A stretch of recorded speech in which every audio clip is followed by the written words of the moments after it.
지혜가 길거리에서 부르며 광장에서 소리를 높이며 시끄러운 길목에서 소리를 지르며 성문 어귀와 성중에서 그 소리를 발하여 이르되 너희 어리석은 자들은 어리석음을 좋아하며 거만한 자들은 거만을 기뻐하며 미련한 자들은 지식을 미워하니 어느 때까지 하겠느냐. 나 책망을 듣고 돌이키라.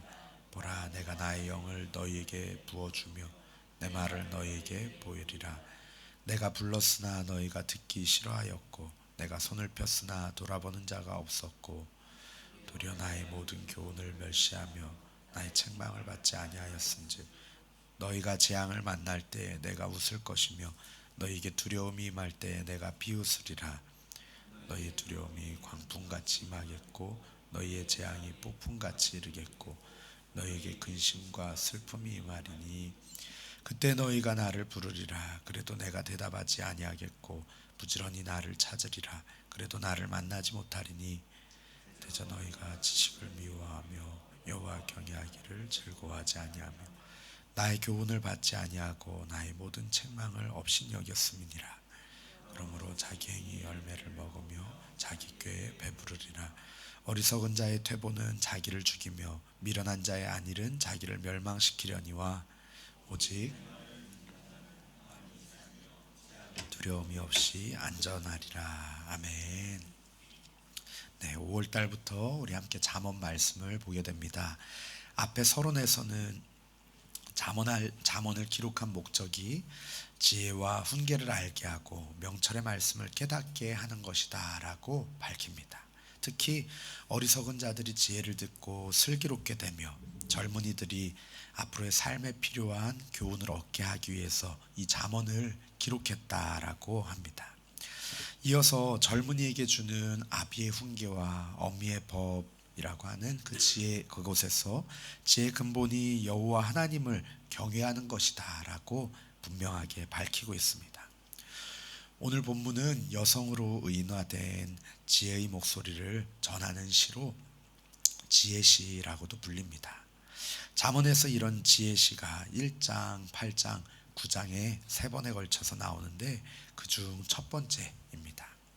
이 인격화된 지혜는 어리석은 자들이 그 어리석은 길로부터 돌이키라고 선포하고 있습니다. 지혜를 듣고자 하는 모든 사람에게는 안전을 약속하지만 지혜를 사랑하지도 않고 찾지도 않는 이들에게는 미련하고 어리석은 자라고 규정하면서 그들을 호되게 꾸짖고 있습니다. 오늘 말씀 가운데 우리를 찾고 우리를 부르시는 그 지혜의 소리에 귀 기울이기를 원합니다.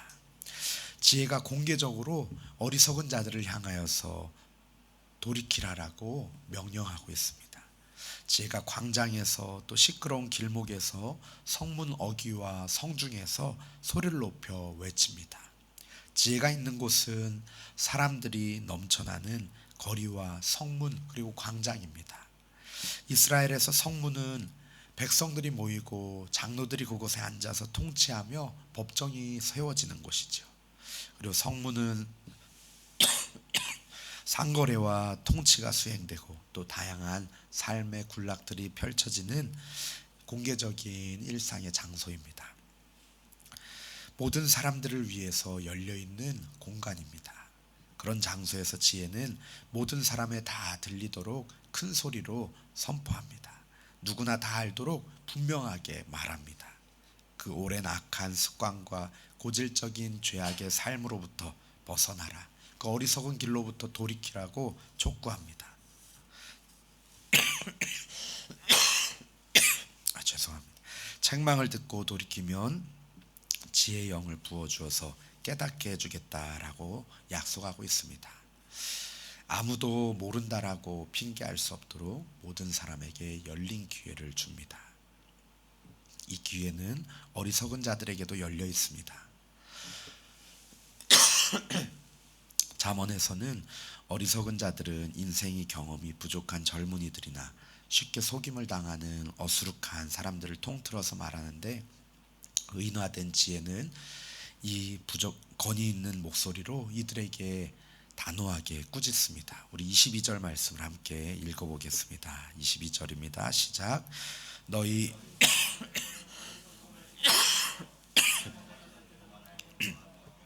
미련한 자들은 지식을 미워하니 어느 때까지 하겠느냐. 아멘. 지혜는 마치 예레미야나 호세아 같은 구약의 예언자들처럼 너희들이 도대체 언제까지 또 얼마나 오랫동안 그 어리석음과 거만과 미련을 좋아하고 지식을 미워할 것이냐고 탄원하고 탄식하고 있습니다. 23절 말씀에서는 이제 그 어리석은 길에서 돌이키라 라고 외칩니다. 나의 책망을 듣고 돌이키라. 보라, 내가 나의 영을 너희에게 부어주며 내 말을 너희에게 보이리라 라고 말씀합니다. 이제라도 그 어리석은 자의 길에서 돌이킨다면 지혜의 영을 부어주고 지혜의 말을 깨닫게 하겠다라고 약속합니다. 어리석은 자들이 이 지혜의 초대에 응하면 그들은 결국 깨달음을 얻게 될 것입니다. 지혜의 영이 부어지면 그들은 결국 지혜의 말씀, 곧 하나님의 말씀을 깨달아 알게 될 것입니다. 성경에서 지혜의 영이 부어지는 그런 표현들이 종종 등장하는데 주로 하나님의 영이신 성령이 임하시고 또 하나님의 뜻에 따라서 하나님의 일을 감당하는 사람들에게 사용됩니다. 예를 들면 출애굽기에서 제사장의 의복을 만들거나 또 성막을 만드는 사람들에게 지혜의 영이 충만하게 부어지었습니다. 또 신명기 34장에서는 모세가 눈의 아들 여호수아에게 안수하였을 때 그에게 지혜의 영이 충만하니 이스라엘 자손이 여호와께서 모세에게 명령하신 대로 여호수아의 말을 순종하였다라고 합니다. 하나님의 맡기신 그 사명을 위해서 리더십을 감당하게 된 것이죠. 또 다니엘도 신들의 영이 충만하여서 명철과 총명과 비상한 지혜가 있었다라고 기록하고 있습니다. 또 신약으로 넘어오면은 에베소서 1장 17절 말씀에 우리 주 예수 그리스도의 하나님 영광의 아버지께서 지혜와 계시의 영을 너희에게 주사 하나님을 알게 하시고 라고 말씀합니다. 이것으로 볼 때 지혜의 영이 우리에게 임하시면 우리들은 하나님의 말씀을 깨달아 알게 되고 또 하나님의 뜻을 알게 되고 하나님의 뜻을 따라 순종하며 하나님께서 맡기신 그 하나님의 사명을 감당하게 됩니다. 예수님께서도 요한복음 14장 말씀에 보혜사 성령님을 약속하시면서 이와 같이 말씀하시죠. 보혜사 곧 아버지께서 내 이름으로 보내실 성령, 그가 너희에게 모든 것을 가르치고 내가 너희에게 말한 모든 것을 생각나게 하리라. 이 성령은 보혜사이십니다. 그분께서 하실 일은 가르치시고 주님께서 말씀하신 그 모든 것들을 우리에게 생각나게 하시는 일입니다. 이것은 우리에게 평안을 주시기 위함이죠. 물론 이 평안은 이 세상이 줄 수 있는 그 어떤 것과도 비교할 수 없는 평안입니다. 이것은 잠언에서 지혜가 큰 소리 높여서 외치던 것이고 우리 33절 마지막으로 읽었던 말씀에 보면은 나오는 그러한 평안이죠. 지혜가 길거리에서 외치듯이 성령님께서도 밝히 모든 사람들을 향하여서 증거하십니다. 성령께서 하실 일은 또한 죄에 대하여 의에 대하여 심판에 대하여 세상을 책망하시는 것이죠. 성령께서는 지혜가 어리석은 자들, 미련한 자들, 거만한 자들을 책망하시는 것처럼 어리석어서 주님을 따르지 아니하는 자들을 책망하십니다. 그러나 어리석은 자들은 이 지혜의 초대를 거절합니다. 24절, 25절 말씀 가운데 보면은 내가 불렀으나 너희가 듣기 싫어하였고 내가 손을 폈으나 돌아보는 자가 없었고 도리어 나의 모든 교훈을 멸시하며 나의 책망을 받지 아니하였은즉이라고 말씀합니다. 지혜는 강력하게 지속적으로 손을 내밀지만 어리석은 자들은 외면합니다. 하나님을 경외하는 마음이 그들에게 없기 때문에 그분의 교훈을 멸시하고 책망도 받으려고 하지 않습니다. 자신의 한계를 모르기 때문에 배우려고 하지도 않습니다. 자기 자신이 기준이기 때문에 남의 말에 귀 기울이지도 않습니다. 혼자 자기 지혜로 살 수 있을 줄로 그렇게 착각하고 살아갑니다. 하지만 정작 자기의 한계 상황을 만나서 지혜를 부르고 찾을 때에는 찾을 수도 없고 들을 수도 없을 것입니다. 의도적으로 불순종하고 거절한 것에 대해서 지혜도 합당한 심판으로 갚을 것이라고 말씀합니다. 26절에서 28절까지 말씀 보면은 너희가 재앙을 만날 때 내가 웃을 것이며 너희에게 두려움이 임할 때 내가 비웃으리라. 너희의 두려움이 광풍같이 임하겠고 너희의 재앙이 폭풍같이 이르겠고 너희에게 근심과 슬픔이 임하리니 그때 너희가 나를 부르리라. 그래도 내가 대답하지 아니하겠고 부지런히 나를 찾으리라. 그래도 나를 만나지 못하리니 라고 말씀합니다.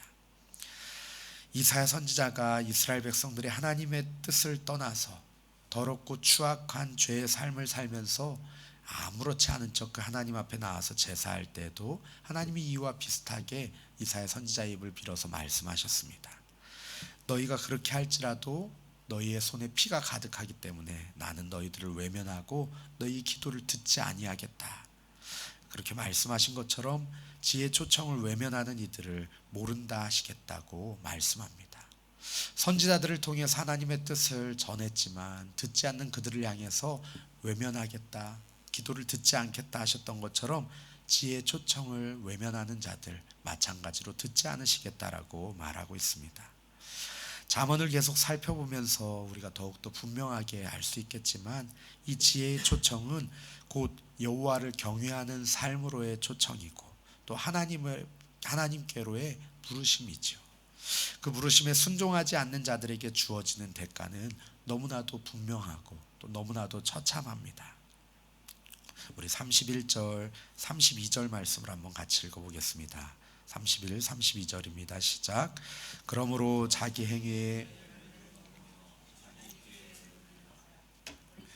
자의 퇴보는 자기를 죽이며 미련한 자의 안일은 자기를 멸망시키려니와. 아멘. 지혜를 거부하는 것은 교만이고 곧 퇴보입니다. 하나님을 경외하는 마음이 없는 자들의 안일함이고 또 죽음에 이르게 되는 거짓된 평화입니다. 하지만 지혜의 말을 듣는 자들은 두려움 없이 안전할 것이라고 약속하고 있습니다. 지혜 하나님이 주시는 보호와 형통한 삶을 살게 될 것이라고 말씀합니다.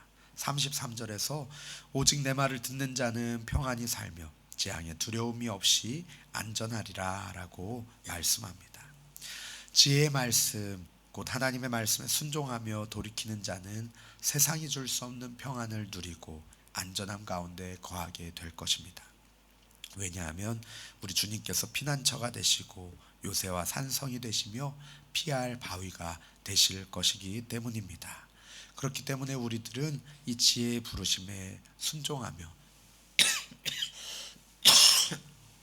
지혜의 부름에 응하며 그 지혜의 부름에 귀 기울이고 부르시는 그곳을 향하여 나아가야 할 줄로 압니다.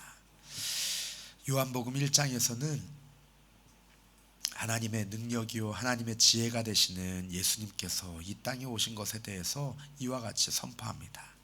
참빛 곧 세상에 와서 각 사람에게 비추는 빛이 있었나니 그가 세상에 계셨으며 세상은 그로 말미암아 지은 바 되었으되 세상이 그를 알지 못하였고 자기 땅에 오매 자기 백성이 영접하지 아니하였으나 영접하는 자 곧 그 이름을 믿는 자들에게는 하나님의 자녀가 되는 권세를 주셨으니. 아멘. 사도 바울이 하나님의 능력이요 하나님의 지혜라고 고백하며 선포했던 우리 주 예수 그리스도께서는 이 땅에 참 빛으로 오셨습니다. 지혜가 모든 사람들에게 초청하는 것처럼 우리 주님의 초청도 모든 사람들에게 선포되었습니다. 그렇지만 어리석은 이들은 그 초청을 거부하고 부인합니다. 그러나 그 부르심에 순종하며 따라가는 자들에게는 우리 주님께서 제자들에게 찾아와 평안을 주신 것처럼 우리에게도 평안을 주시고 보호하실 것입니다.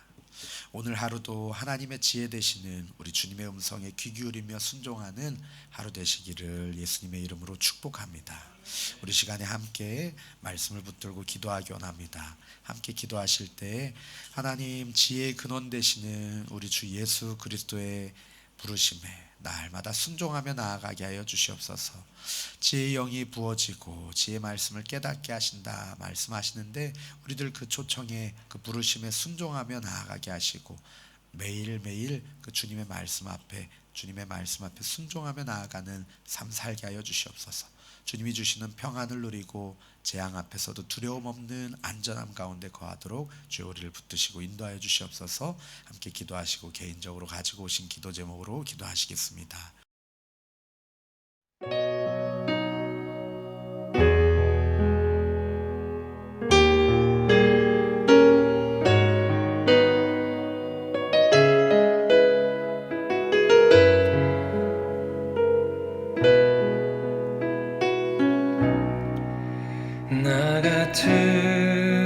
사람도 사랑하시나요? 너무 크고 아름다운 그 사람, 그 사랑 내 맘 넘치니 나 더욱 주 사랑하니 나의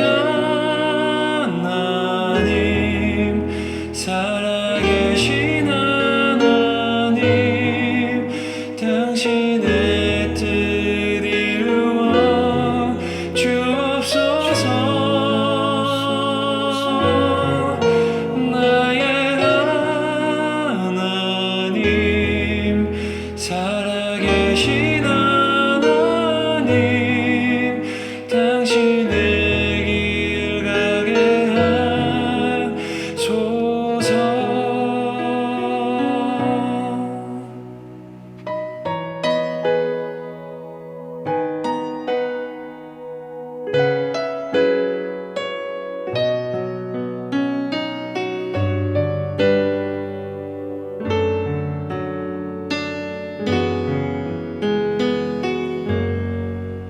나 같은 사람도 사랑하시나요? 너무 크고 아름다운 그 사랑, 그 사랑 내 맘 넘치니 나 더욱 주 사랑하리. 나의 하나님, 살아계신 하나님, 당신의 뜻 이루어 주옵소서.